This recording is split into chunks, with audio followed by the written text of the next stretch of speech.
Hey, welcome everybody. Welcome to the Forced Pivot podcast. Again, my name is Antoine Medley. For those who don't know, if we have any new listeners or watchers out there, I really appreciate you guys for looking us up and listening in. Hopefully, you listened to our past two shows, which I think were really good.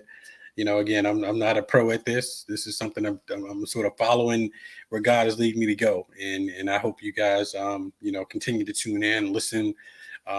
Through our social media platforms, you can find us everywhere at the Force Pivot on all social media platforms. So, go look us up, follow us, send us some notes, let us know what you like about the show. Let us know what you'd like to hear more, going with the show, more guests that you potentially, would like to hear from. Cause I'm willing to reach out to anybody because I know, like I've said many times before during the show, is like everybody has a story. This life, you can't live in this life and not have a story. Everybody's got some story or some decision they made or some pivot they made in their lives that sent them one direction. And it may have, you know, changed their life. I think we all have those stories. I know I do. I have stories. I let out a few during past shows. I'll continue to let out a few and more. I don't want to tell you guys my whole life story in one in one episode, but I mean that would be easy for me to do because I've had a lot of pivots in my life that went right and some pivots that didn't go so right. I have changes and decisions or pivots in my life that weren't my own. I felt like that they were just like crumbs or that God has been dropping for me in different places saying, hey, Antoine, I need you to go to here, I need you to do this, I need you to do that, I need you to meet this person, I need you to meet that person. So I think we all have those stories. We all have those stories, and I think coming through what we've come through with the pandemic, around the world, I think, we need to share those stories. I mean, whether you're a potential guest on my show or whether, it's just you and your homeboys kicking it. I think you guys, I think we all need to find spaces where we can share and be transparent with people and just let each other know what we're going through because, this thing that we all live in called life is not it's not easy, and no one has it easy. And I think that the sooner you can find a space where you can be transparent with people and let people know what you're going through, I think the better things will be for you. You know, will it make life easier? A little bit. I mean, because again, we all need to be able to share, but life is still going to be life no matter what. I know for me, I mean, my wife and I mean, I'll tell you guys this. My wife and I, we're the proud parents of two girls. Our oldest graduated last year, and she was just really excited about college. And the people that know me, when I go to war on something, it's like I go to war, and so we went to war on this whole college and how we're gonna pay for this thing, and the scholarship program, and how are we gonna be successful at this. So I went to war with this thing, me and my daughter, and managed to help her get into the school that she wanted to go to. She wanted to be an architect, so we're like, okay, we're okay. You want to be an architect? That's step one. And the next thing she's like, I want to go to an HBCU. Okay, so that's what we're going to target. So, of course, we targeted all of the HBCUs that offer architecture. FAMU, Howard, Hampton, Tuskegee. Morgan State. We targeted all those schools, and she got into we didn't get into Howard, we didn't get into FAMU, but we got into Hampton and Morgan State and Tuskegee, and North Carolina A&T has an architecture, landscape architecture program. So we got into those schools, and she had to make a choice, and we chose Tuskegee, and we went down there to visit, and we got to Tuskegee and we visited. It was just like, we were blown away with all the history on that campus, just because of what Booker T. Washington did back then. And so, got everything settled, and we got the finances in order. And my daughter went down there; she was good to go. Um, and then, and I mentioned to you guys, my brother passed, and so she came home for the funeral, and she went back to school. She was, we thought things were fine. I mean, I always knew my daughters were close to my brothers. I just didn't know how close. And while we are up here, grieving, amongst ourselves and together, she was at Tuskegee, which is probably 8.5, 9 hours away from home, and she was going through that by herself. And she never told any of us that. She never told us what she was going through by herself. And so, and so her academics just took a nosedive, and she just wanted to be with her friends, or she wanted to be in her room. And so that when she came home for Thanksgiving, we were like, okay, we got to we talked about that whole thing, and she wanted to be closer to home, and I'm like, okay, cool. And then she was like, she maybe she didn't want to let me down because of the whole architecture thing, and I'm like, well, Morgan, come on now, your dad is going to hold you to an education, but I'm not holding you to a major. So for her, right now it's a major pivot for her. So she's figuring out where she wants to go to school here in North Carolina, closer to home. Another HBCU, and she's really, she's got changing her major on her mind, and which is fine. I know when I was at Virginia Tech back in the late '80s, I changed my major 3 times. So I'm not holding her to a major, but I am again holding her to an education. So she's in a better space, and that's just a major pivot for her in her life, which I've always told her, life's not going to be easy. You're gonna have to make adjustments, which is fine. Just don't give up. That's the key. Let's just not give up and lean on the people that love you, because those are the people that are going to help you through this thing. Like I said before, we got to find spaces where you can be transparent with people and just lay your stuff out there, and they're not going to judge you, and they're just going to be there to help you, help you, comfort you when you need the comforting, but at the same time, people that can help you. You know what I'm saying? I mean, anybody can just wipe your tears away, and that's good in a lot of instances, but you want people that can wipe those tears away and help pick you up, right? And so with her whole education piece, and things have changed. It was a huge pivot for her. And I remember I went to Virginia Tech for engineering. I left Virginia Tech with a degree in economics. Major pivot. you know choice I made, because it's like, hey, if I try to stick this thing out, it might not end well if I try to hang out in that engineering space. So but I look at where I am today. I'm good. I mean, I've got that degree in economics. I've had a good career, in IT, which is so weird. I got that degree in economics, but I've been doing IT for 20 some odd years, right? So again, pivot. Things happen. We get educated in a certain space, but we go do this and we go do that. We find ourselves, some people in corporate America, some people, are like our guest last week, was in corporate America, but then what happened? Now then he ended up, working for the United Negro College Fund. It's like, what a transition is that? But again, we're going to go through these transitions. It's just a matter of, the forced pivot is like, how do you deal with that? How do you deal with those things? So um, you know. But again, this is episode 3. This is our season 1, episode 3. I'm hoping that we could have so many more of these things, in the future. We're simulcasting, I guess I would say. We're doing video on YouTube and Facebook. And then, like I said, the next day, in 24 hours, you'll be able to find our podcast on all the podcast platforms. So again, go look us up on Spotify, go look us up on Audible, Google Podcasts, Apple Podcasts. You'll find us out there. If you find us, take a listen, subscribe. Give us a review.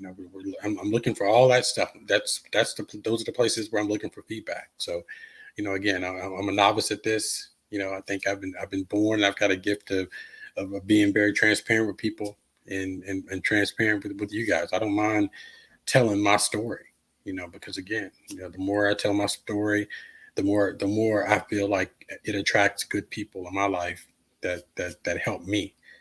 But kind of long-winded here. So what I'm going to do now is I've got another special guest, and this is a brother that I happened to meet. Gosh, it's been over 10 years. I know. I met him 10 years ago.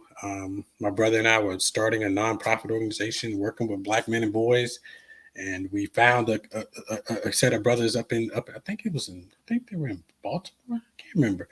I think they were in Baltimore, and my brother and I went up there and went through a training. They had developed a curriculum, because that's what we were looking for. We were looking for a curriculum to use working with boys, working with Black boys, and we found this curriculum, and these brothers, I mean, just changed our life. And this brother that I'm bringing on now, his name is David Miller.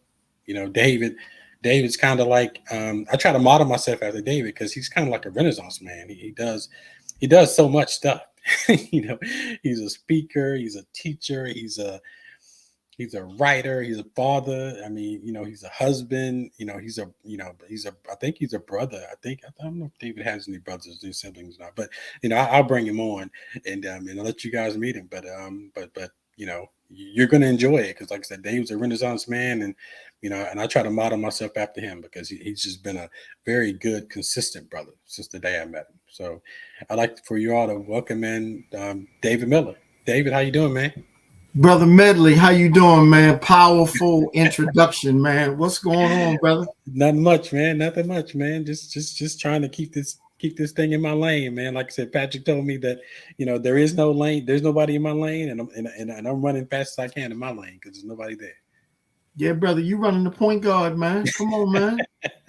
Come on, man. Yeah, man. But how you been, man? Tell everybody a little bit about yourself, man. Introduce yourself to the people. So, again, man, just always super excited when Black men can come together and share, particularly in light of the demonization of the Black male image, whether in print media or in television and movies. I think that the so many people don't realize that Black men are working together across religious preferences, political parties, what fraternity men belong to, and are really working together to change the narrative as it relates to the image of Black men. And so I'm from Tubman City, what I call Baltimore, Maryland. I'm a West Side Baltimore brother.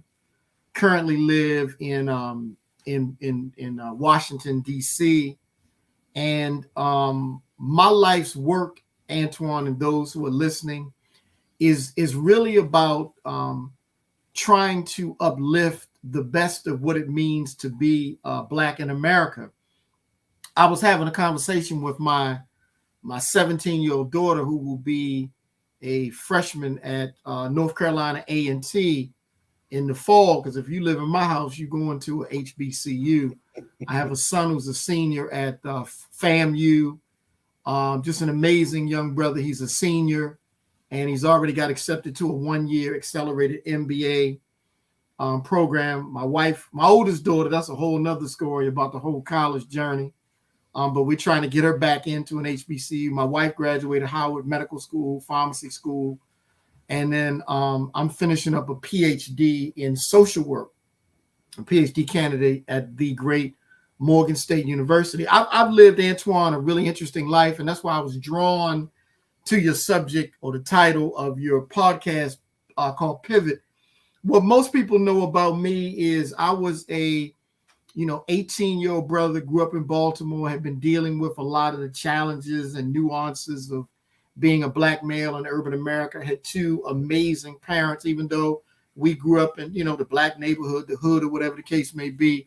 I always knew I would be successful because my mother basically said, you don't live in the hood as long as you keep your room clean, but learn some really fundamental values, man. And my life changed, man. Two things happened to me really, really quickly that I think are really important for folk to understand when we talk about pivot. And also, I always tell people you got to be nimble, whether you're a stockbroker on Wall Street, a teacher in a public school in Compton, or you are a manager at Federal Express. You got to be nimble because life will throw you a curveball. Mike Tyson always talks about everybody got a plan until you get punched in the mouth. Well, I got punched in the mouth my freshman year. I was at Wilberforce University, at HBCU in Xenia, Ohio, and there was a car accident.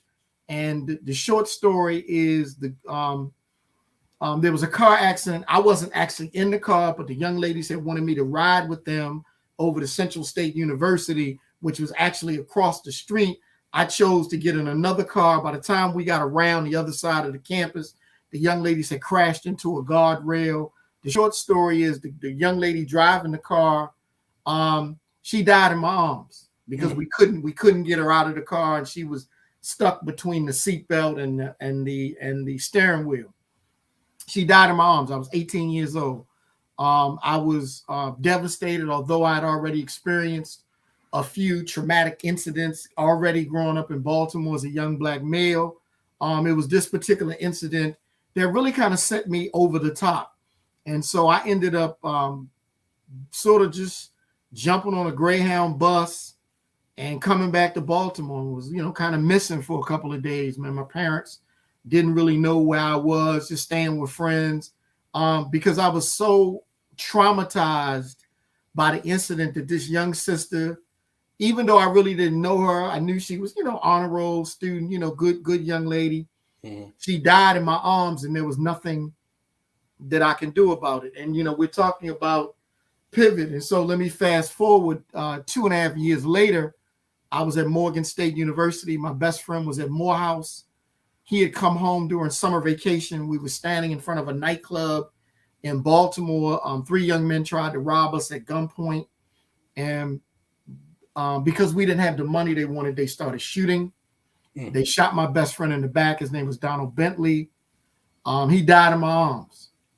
That was August 11th, 1989 at like 10 p.m. He literally took his last breath. He died in my arms. And so, for all intents and purposes, I'm a, 19, 20-year-old guy, grew up, good household, Christian upbringing in terms of the parents, knew I was going to go to college, but had already experienced an unbelievable level of trauma, right? Had already seen other dudes in my neighborhood get shot. Some of my other childhood friends had been killed. And so all of these things I experienced before I was, 20 years old.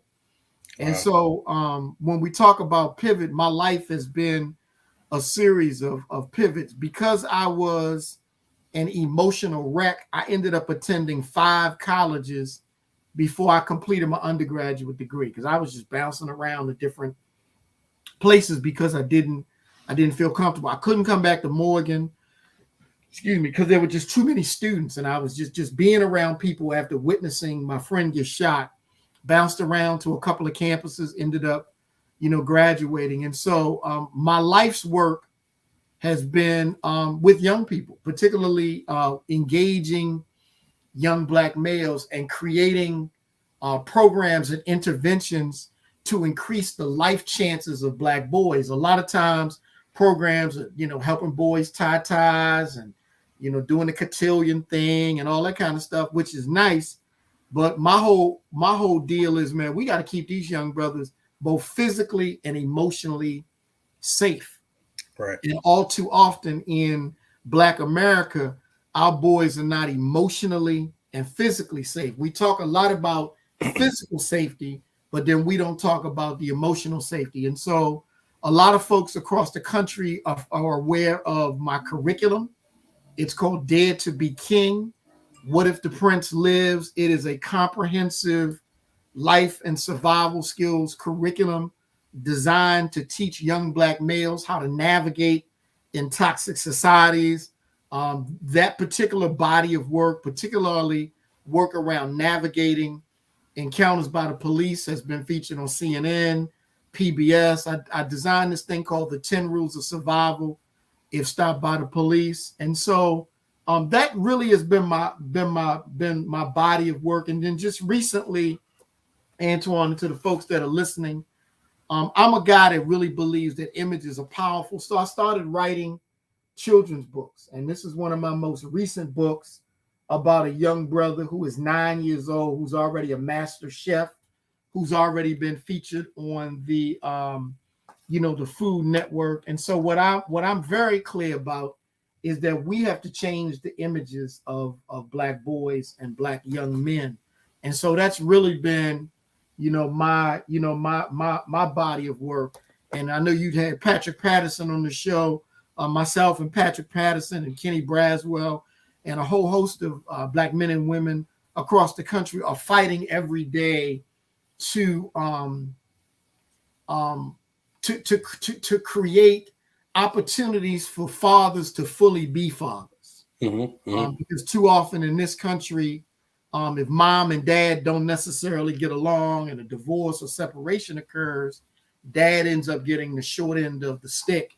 And then we continue to demonize dad, that he's deadbeat, he's not involved, he's not emotionally connected to his children. And so that's my US work. That's most of the work that I've done in the US. And then I'll be going to West Africa, Ghana, to begin my Fulbright. I'm a Fulbright scholar, very prestigious award that I won back in 2020, but because of COVID, wasn't able to go.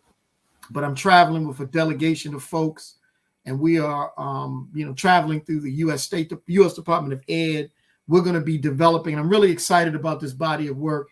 We're going to be developing a curriculum for children K-12, children K through 12th grade, to teach them about what life is like in Africa. So we'll be in Ghana, and the goal of the curriculum is to kind of demystify what children and folk here in the U.S. hear about Africa. When we think about Africa, we think about that baby on the news with the flies all over his head, or the war-torn situations. Right. We don't get a chance to see the beauty of Africa, the richness, the history, the cultural traditions. So myself and a team of educators are tasked with literally developing a curriculum. And so I'll be starting the first leg of that fellowship work, spending 5 weeks in Ghana, visiting rural schools, urban schools, meeting with the Ministry of Education, meeting with professors at the University of Ghana.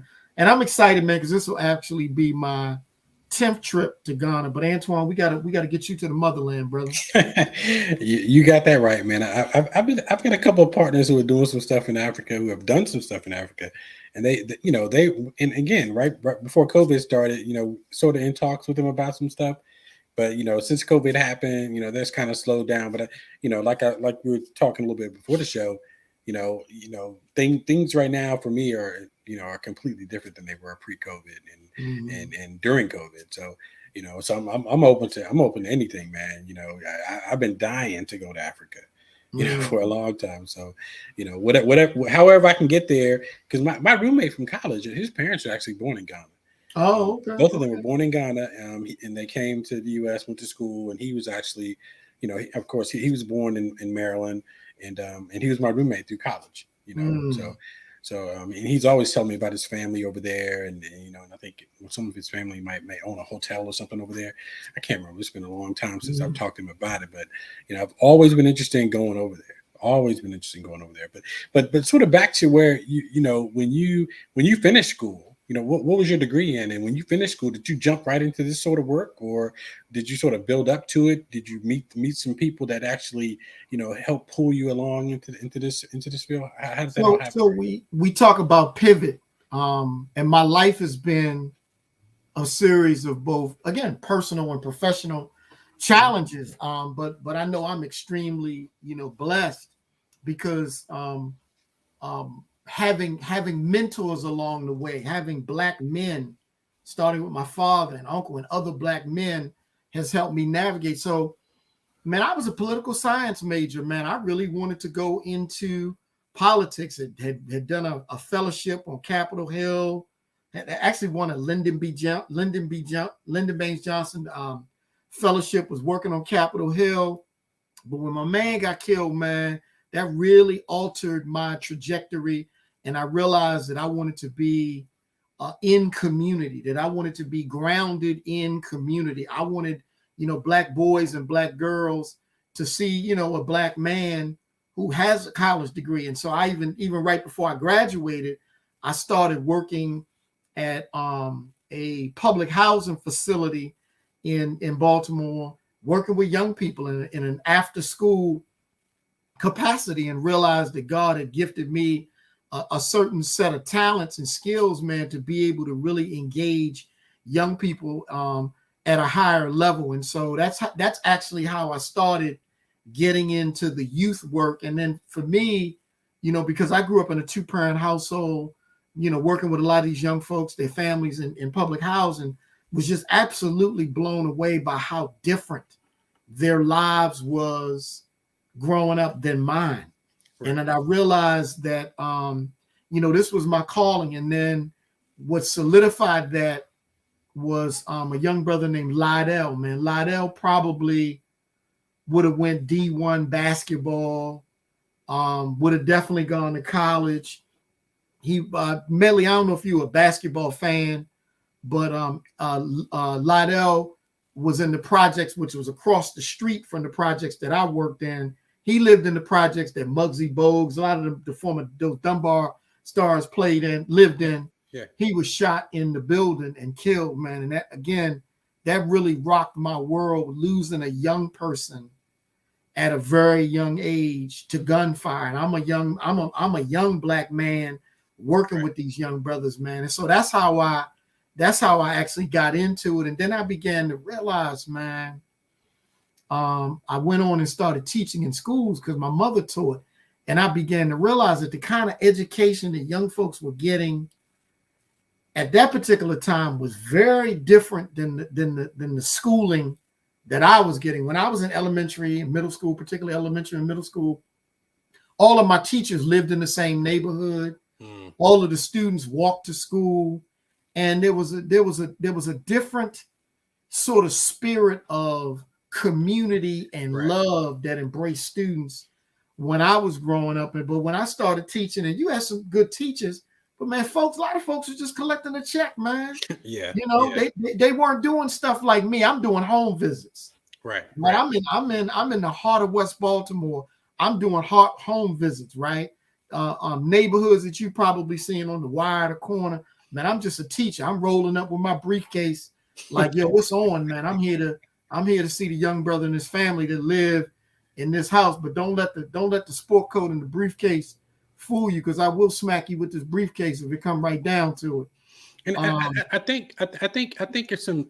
I mean, when I hear your story, and it sounds like you and I mean, I grew up in the country, right? Mm-hmm. I grew up in the country. You know, my parents weren't rich. I mean, were we middle class? No. You know, we might have been, I don't know, on the lowest end of middle class. You know, we had what we needed. You know, my parents did the best they could for us. I was never hungry. You know, but I'm thinking back on your story, how, you know, you grew up in a 2-parent household, and a lot of love, a lot of motivation. You know, you said it was a Christian household.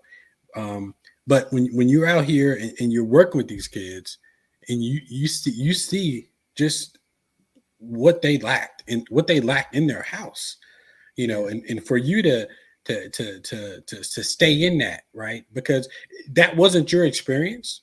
Mm-hmm. But for you to see, to have enough empathy in you to say, I'm going to stay in that. This is not what I had. So, you know, part of it is learning, right? You've got to learn what they're going through, because it's some of the stuff that you didn't go through, you know. And I found that about myself, because when we came up there to seeking a curriculum, it's like, you know, we're trying to work with Black boys, and, you know, and I know a lot of their stories weren't going to be my story, but I had to find a way to put myself in a completely empathetic spirit, to actually listen to them, not judge them, not try to force my story down their throat, and just learn of what they're going through, and try to help them through what they're going through, even though it's not something that I had. You know, it's not like I grew up in the hood and I beat my way out of it. You know, my mama, you know, it was just me, and you know, my mom raised me by herself. No, I had a mom and dad in the house, and they did the best they could. I grew up in the country. I didn't grow up in the inner city at all. But it doesn't mean that I can't help. Just like you with your story, it doesn't mean that you can't be there with that empathetic spirit to help kids to get out of a, you know, some of it is a mindset, you know, to think differently, and to feel differently about themselves, and self-motivation and things like that. And I think, if, you know, and I think your curriculum, I mean, that curriculum does that. I mean, we use that curriculum. We use that curriculum for so long, because it was just powerful. You know, it was just such a powerful thing that I just want to put it up so people can see. Oh yeah. Is that the second iteration of it? This the second. When Trayvon Martin was killed, there was something about the Trayvon Martin incident. I was stuck. Mm-hmm. Even though Trayvon wasn't the only young Black male, I mean, because, you know, there's been sort of a history of Black boys, you know, even going back to, you know, when you think about like Yusef Hawkins and those young men on the New York subway, it was just something about his face, his image, and then the court proceedings. But Yeah, man. But I wanted to go back to something that you said, man. And if folk don't listen to nothing else, I really want them to understand, man, we can pull ourselves out of the situation that we're in the Black community. When you think about during COVID, the rates of violence, shootings, both non-fatal meaning the person didn't die, and fatal people being killed, homicides were on the rise in almost every city in America. So we're supposed to be quarantining, but we out here shooting each other. Right. Um, we can change what is happening in our community, but there are a couple of things that we're gonna have to do, and we're gonna have to do it immediately. Number one, man, we got to focus more energy on supporting young families, because what ends up happening is, while I believe that there's a renaissance going on in this society, particularly among Black men, particularly Black men who grew up without their fathers, who are beginning to realize when they have children that they got to be in their children's lives by any means necessary. While I do see a renaissance among Black fathers, I still think we got too many mothers and grandmothers raising children. And so what ends up happening is, oftentimes that very man who is supposed to show you and teach you about manhood, even for boys and for girls, and to be sort of a guide and an advocate, oftentimes is not necessarily there. So there's a couple of things that we got to do. We got to focus more on providing support for young families, and not just young mothers, because you have this whole maternal health field that is really pouring in resources to moms.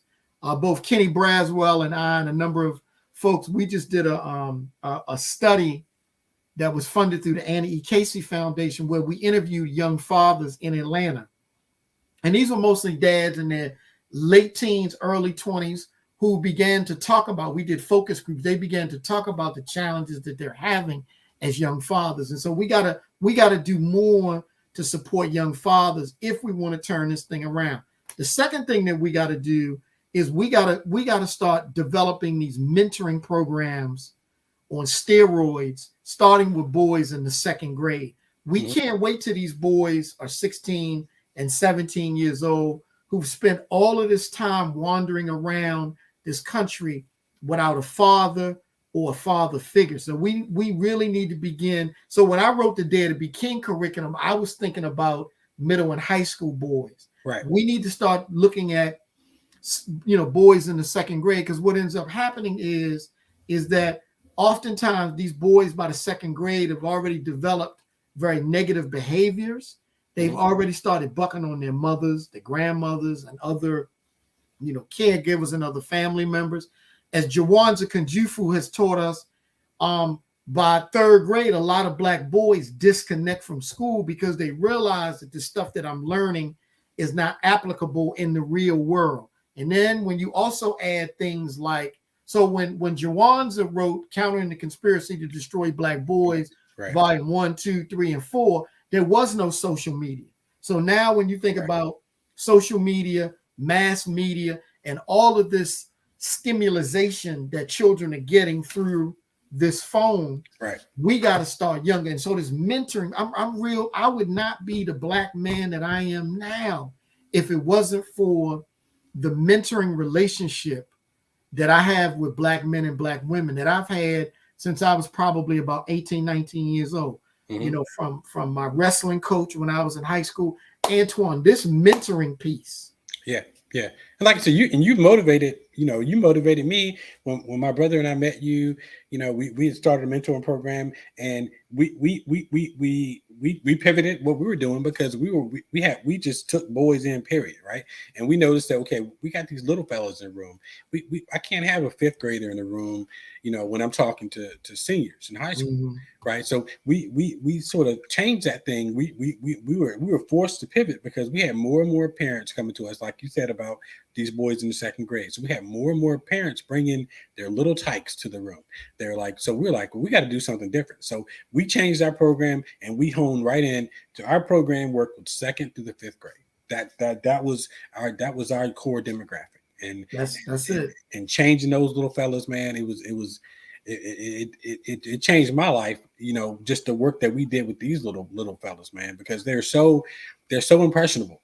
Yeah. And because I think it was a quicker, it was an easier sell or an easier change with them than it would be for the 16-year-old. 16-year-old today. Yeah. Me trying to meet a 16-year-old today who doesn't know me from Adam, it's going to be a little bit more challenging than me working with this little third grader. It's going to be a lot more challenging, and then, and we jumped in there head first and we did that. And it was just so successful, man. So I agree with you fully on getting them early, because a lot of times there are no spaces, there are no programs for them. Big brothers, big sisters has a waiting list out there. They got a waiting list. Right. They got a waiting list. Yeah. So what are you going to do with your son if you're seeking help and you can't find it when he's in the third grade? You're going to wait until he becomes a middle schooler? No, those are valuable years missed if you can't find programs out there. So I agree with you fully on that. Yeah. And it's just so much, for me, man, we need to be taking second graders to college campuses. Yeah. Like we need to be doing college tours with second graders so that they can begin to see the potential and they can begin to walk, the campus of a Tuskegee or a Fisk at the second grade, or a Morehouse or a Hampton or a Morgan State or Howard in the second grade, and, having them go into the academic buildings, having them understand that these men and women that you see on campus, many of them got sick of school, but they knew that they needed to hang in there to be able to finish, elementary, middle, and high school. Even things like I'm a fisherman, right? Taking these boys fishing. I've seen your pictures of you. Come on, brother. On social media. Getting these little cats out the neighborhood and taking them fishing and camping and having them understand the power of nature, right? And just being able to be, at peace. There's just so much that we can do with that younger cohort. And I'm in no way saying that we got to give up on the 16 or 17-year-old that's in high school, but that's a for me, that's a totally different intervention. With those older young men, we need to begin to really focus on college and career, right? Even before they get 16, middle school should be really focused on, college or career. Everybody is not going to go to college. Well, let's begin to think about careers and doing those career and college assessments really in middle school to determine, what are some of the kinds of things that they want to do. And then by high school, this whole notion that kids got to go to school 5 days a week. If I was in charge, I would rather see, particularly by your sophomore or junior year, that maybe you're leaving half day and you're doing a paid internship, at a company. And because those kinds of experiences can do a couple of things. One, they can put money in your household, your family household. And second, you begin to get really valuable experience to help you kind of determine whether you want to go to college or you want to go to work post high school. We have to reimagine what schools look like for Black and brown boys and girls if we want to win. Yeah. Well, let me ask you this. You said you have two daughters and a son? Yes. Okay. So because I've got two daughters as well. And like I do, the ups and downs of being a Black male, right? What it's going to take for a Black male to succeed out here. With your son and some of the things that, and some of the because I know you're out there. You're out there in some of the worst neighborhoods, right? So how did you help your son navigate that thing? So my son has had to do some pivoting as well. He was born with apraxia, a speech and language disorder. He wouldn't talk. So when my son was a little guy, he wouldn't talk. And I remember this like it was yesterday. He just turned 22 years old yesterday, and he's a senior at Florida A&M University, honor roll student, 3.6, 3.7 GPA. Wow, great. I remember the white woman, the teacher told us that my son would be in special education for the rest of his life because he wouldn't talk. And she felt like he was aggressive. And again, if you know my son, even when he was a little guy, he was just a very lovable little guy, diagnosed with ADHD. We found that out probably by the time he was maybe 6 or 7 years old.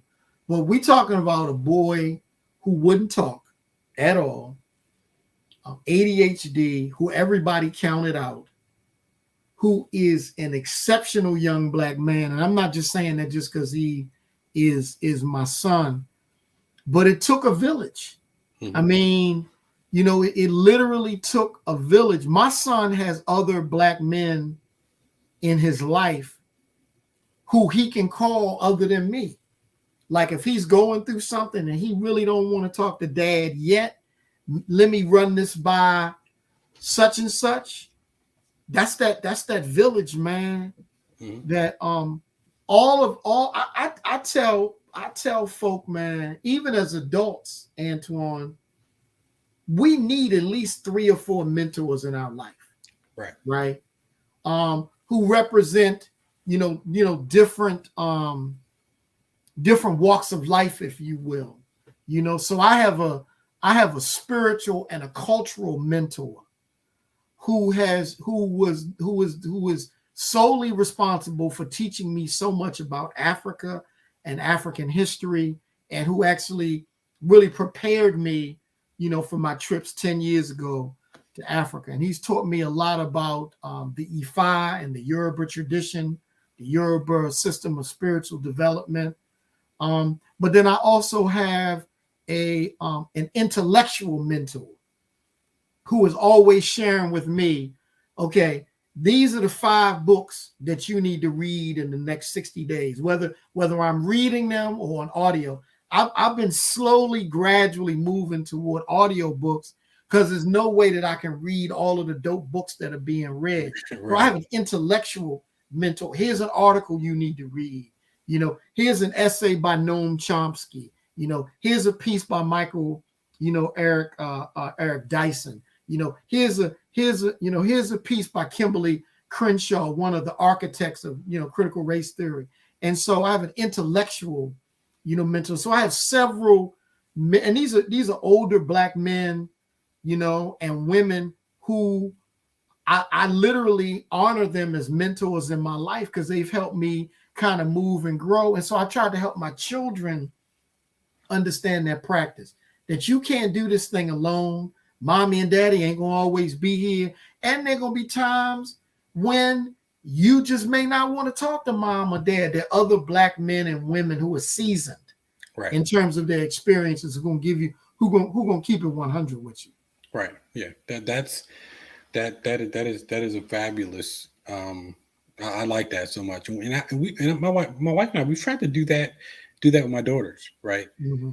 Just try to let them know that you have people out here who want nothing for the best for you that aren't us, right? Yeah. I mean, people that we've tried to surround you with people who are your cheerleaders, who want you to go do well and who are there for you, And my daughters are kind of funny because they it's like they never wanted me to use my influence to help them. I'm just like, I can relate to that. What are you talking? What are you talking about? It's like they don't want me to, well, I know this person who knows this person. It's like, well, Daddy, that's not fair. I'm like, no. I mean, I'm your dad. I mean, why would I not try to get you where you need to be through whatever relationship I have? Because again, that's my job as your father.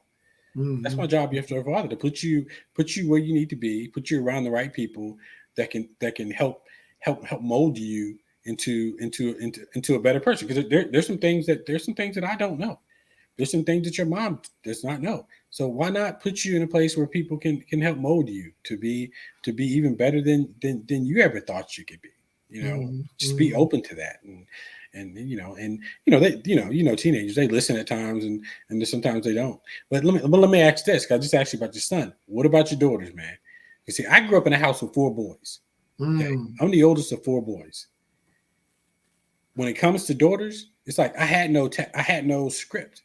I had no script. It's like I'm flying by the seat of my pants. So how did you work through that? Yeah. So interesting. Let me just say this before I talk specifically about my two daughters. My doctoral dissertation is on looking at the impact of Black fathers have on the social and emotional development of their daughters, because there's little academic research that talks about fathers and daughters. And then sadly, far too much of the academic research on Black fathers still looks at us as through a deficit lens, that we're not involved, unengaged. But the thing with my daughters has really been one, to lead with love. But then the second thing has always been, man,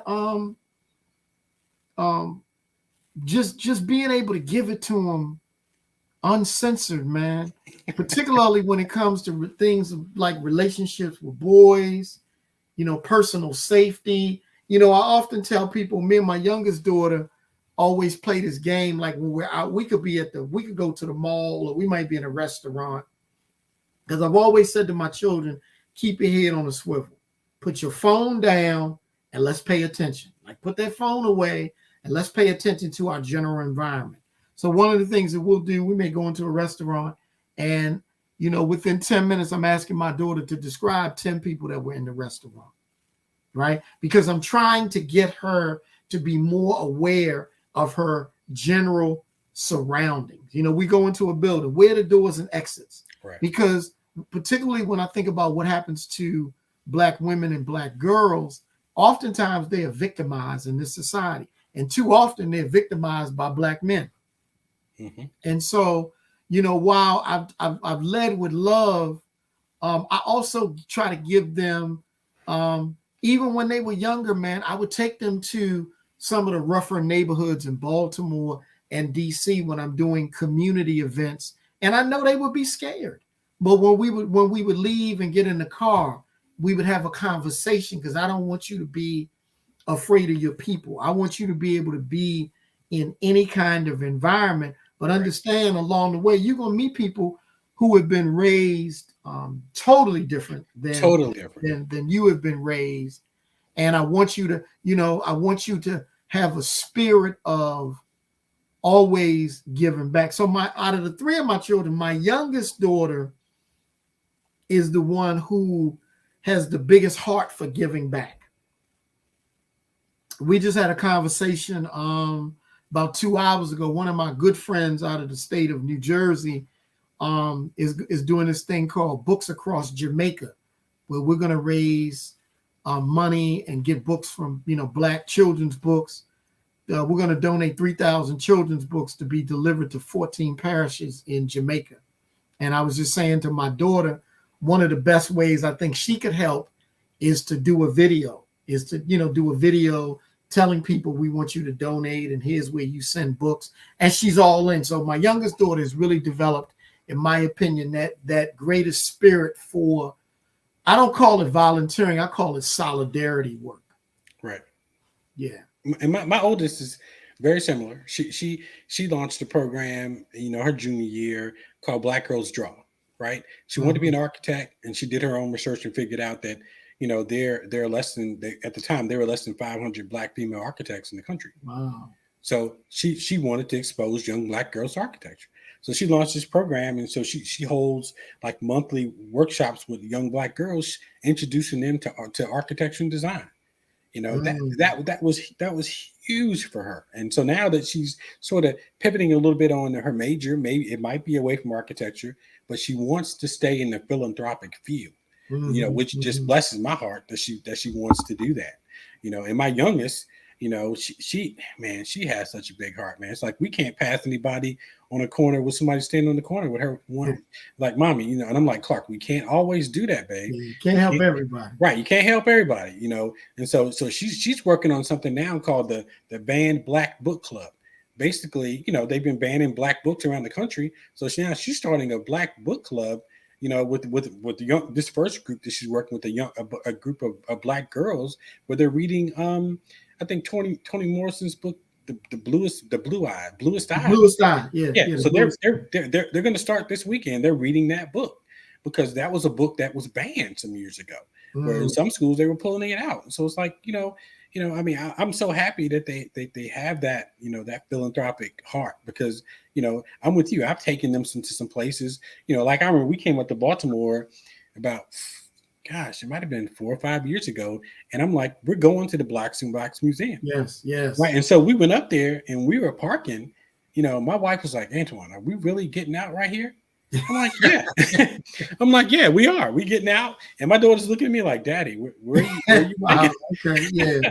Where are you taking us? But we went in there and we had a fabulous time in that museum, man. It was just so much in there. I'm like, you can't be afraid of your own people. Mm-hmm, You gotta, I'm with you. You got to keep your head on the swivel no matter where you are. You could be in the burbs. You can't just be blind, to what's going on. My youngest, she just went to Dreamville, this weekend. Saturday she's there all day. She was there yesterday. Some things happened on Saturday. So she was like, Daddy, this happened right in front of me. This guy, he was talking to himself and he smacked this woman. These guys jumped on him. I'm like, Clark, look, when things happen like that, move away. And I told her Friday night, I'm saying, Clark, okay, you're going to this concert. You're going to be out in this park with about 40,000 people. If something happens, get on the ground. She's like, Daddy, what are you talking about? I'm like, if you hear some popping, get on the ground. Get on the ground. Don't just be running around. Get on the ground. And she looked at me and she's like, I'm like, yeah. I mean, you're growing up. You're 17. You're going to be in some spaces where I'm not going to be. So these are things you need to know. I don't want to scare you, but I just need you to know that life could happen. Life could happen right in this restaurant that we're in. Like you're telling your daughter, keep her head on the swivel. You got to always pay attention to people, because life can happen. And when things happen, you got to be able to react. Right. I mean, I don't want, am I trying to make you become a 30-year-old and you're 17? No, it's just some small things that you just must know. And you have to hear this from your dad. And I do the same thing too with my daughters. I lead with so much love. It's unbelievable. But at the same time, I keep it totally 100 with them. Got to. And like, when you talk about these little boys and stuff, totally 100. I don't care how uncomfortable you feel. I'm going to tell you, because I've been a boy, I know how they think, and that's one thing I don't think has changed. It hasn't changed. So I'm going to let you know, this is how they're thinking. This is what some of their goals are this, and I remember my oldest, I was like, okay, we got to have this talk. When her bedroom shut the door, we had the reel to reel. And she was just like, she's like, her head is spinning. But I'm like, as a dad, as a man, this is a conversation you need to have from me. Your mom can tell you her reactions growing up as a female and how she dealt with boys, but she can't tell you what's going on in the mind of a boy. She'll never be able to tell you that, So, I'm like you, keep it 100 with our kids, man. And I think they'll be so much better for it. So much better for it, man. No doubt, man. But, I've enjoyed the conversation, man. You told me that you have a new book coming out. Is it out yet? Or no, man? It'll actually be on my site probably by Friday. It's some of my best work. It's called the book is called Winnie the Wizard of Wall Street. Okay. And Winnie is an 8.5-year-old financial wizard. It's the first in a series of 5 books designed to teach young children financial literacy, investing, saving, how to purchase stocks, and entrepreneurship. Because I think we can never start too early. And what I do in the books that I write is I try to infuse aspects of history in the books. And so my book, Chef Toussaint, the lead character is 9 years old. He's named after Toussaint Louverture, the Haitian, revolutionary freedom fighter. In this particular book, Brooklyn's Finest, the lead character's name is Booker Telefer Washington Green. So he's named after Booker T. Washington. And then in this new book, Winnie the Wizard of Wall Street, the young sister, 8.5 years old, she's named after Winnie Mandela, South African freedom fighter. But then she's inspired by the life and legacy of Magdalena Walker. Most people have never heard of Magdalena Walker. She was the first woman to own a bank, and she was a black woman, 1903, Richmond, Virginia. So if you go to Richmond on Broad Street, there's a big statue honoring Magdalena Walker. She owned the St. Luke's Penny Saver Bank in 1903 in Richmond, Virginia. Wow. And so the new book, man, is again, most of the books that I've written have been for Black boys, because we know it's been a challenge getting Black boys to read. And I need to come back and do a piece on where we're moving as a nation, because so many of our boys are 2 to 3 grades behind. And what I'm finding a lot of times is we're not connecting boys to literature where they can see themselves. But this new book is really focused on girls, because, again, I think too many of the children's books that I've seen about, really where you have female characters, little girls, it's all about hair and skin complexion, which is important, because we got to have those conversations with girls about hair and body image. But I wanted to take a different approach to talk to girls about money and saving and financial literacy. So it'll literally be on my site up for pre-sales by like Friday. Okay, I'll make sure that I spread the word. I mean, like I said, you motivated me to write my first children's book. Right. The epic journeys of Morgan and Clark. Running with Harriet. It's the same thing. I wanted to spend a lot of history in there, because, again, for me, history is powerful. History is empowering. And I think our kids are. I feel like our kids are lacking, knowing their history, and we've got to find better ways to engage them in their history. For sure. No, this is definitely true, and I'm gonna be hollering at you, man, because I want to get a couple of your books to send over. Yeah. I will definitely. I'll get an order placed, and we'll get together. I'll ship them to you, and definitely include them. I'd be honored to do that. Good stuff, man. Man, we got about a couple minutes left. I'll let you go, but like I said, we'll be in contact, and I'm looking forward to rapping. And like I said, man, I got to figure out a way to make it to Africa with you, man. No, man, and man, I gotta cause I go fishing. I'll go fishing anywhere, man. I got Patrick turned on the fishing. Patrick be fishing more than me, but I've come down to Atlantic Beach, North Carolina, to fish. Okay. Good fishing down there, man. Yeah. We go out to the Outer Banks. We have been going every summer. My girls were in middle school and lower high school, but now they're getting older. Like, they don't want to go to the beach with my mom, with my wife. Yeah. So, they want to go to Myrtle Beach, live. They don't want to go to the Outer Banks where you just sit on the porch and no, they don't want that. Right. Well, man, like I said, I appreciate you, brother. Thank you so much for coming on. And when you share that information about your book, I'll make sure that I blast it out into every corner that I know of.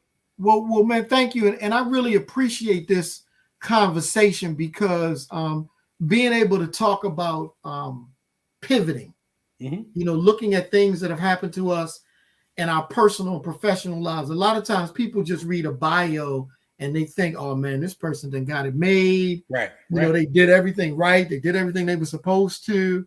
And they don't realize, some of the challenges that we've been through. So, man, I applaud you. And just keep it up, man. I mean, there are going to be times when you're going to want to throw in the towel, but keep it up, man. I will for sure. I definitely appreciate you. Thanks a lot, brother. Be safe. All right, you too. But guys, hey, I hope you enjoyed the conversation. I knew it would be a good one, because, like I said, when I met David, he just sucked me in, and he just pours out so much knowledge. So, I thank you all for joining the video. And hopefully you'll download the podcast, subscribe, and become a follower of the podcast, because my goal is to bring more and more people, because everybody has a story.